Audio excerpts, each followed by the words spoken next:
Til lukku með góðan sigur. Takk fyrir það.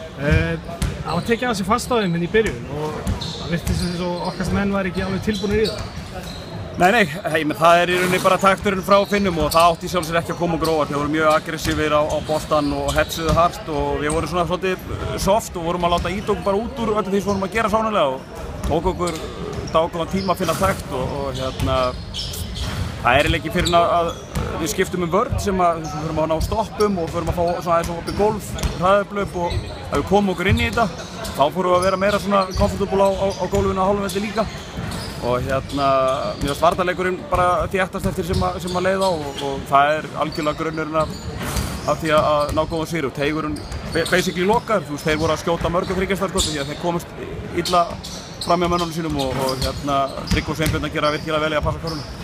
Var ekki, fannst þú pressan sem þið settið á í öðrum leikluta, hún hefði nú dálítið skilað ykkur aftur inn í leikinn? Já, hún gerði það og það voru þarna moment þar sem við hendum í pressu og fengum svona smá fjöri í þetta og hörfum svo í rauninni í síðarhálfleik frá því og þá var einhvern veginn bara komið miklu betri gangur á vörninu. Við vorum farin að spila meiri fysikal vörn og farin að fá framlag náttúrulega líka meira frá heildinni sóknarlega sem er styrku þessa liðs, þannig að einhvern veginn svona bara eftir þessi leið og í ákveðinni þolinmæði þá small þetta allt saman.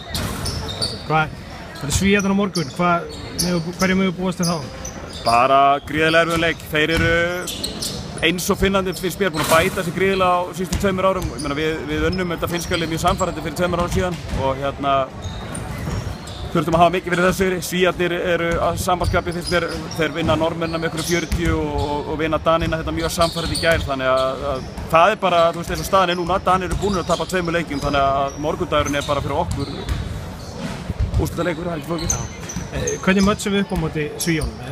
Mér finnst, lúxusinn okkar liggur nú kannski svolítið í því að við erum óvenju stórt íslenskt landslið, þannig að það er ekki verið að fara með okkur á sentimetrum og Finnarnir hörfuðu til dæmis frá sínu 2 stórumannaleik og fóru í bara 4 bakverði og ég gæti leyft mér að vera með Hilmi í fjarkanum og Þór í þristunum og þá erum við náttúrulega orðin helvíti erfið sóknarlega með þá með 2 góðum boltabakverðum og þeir réðu ekkert við það í síðari hálfleik.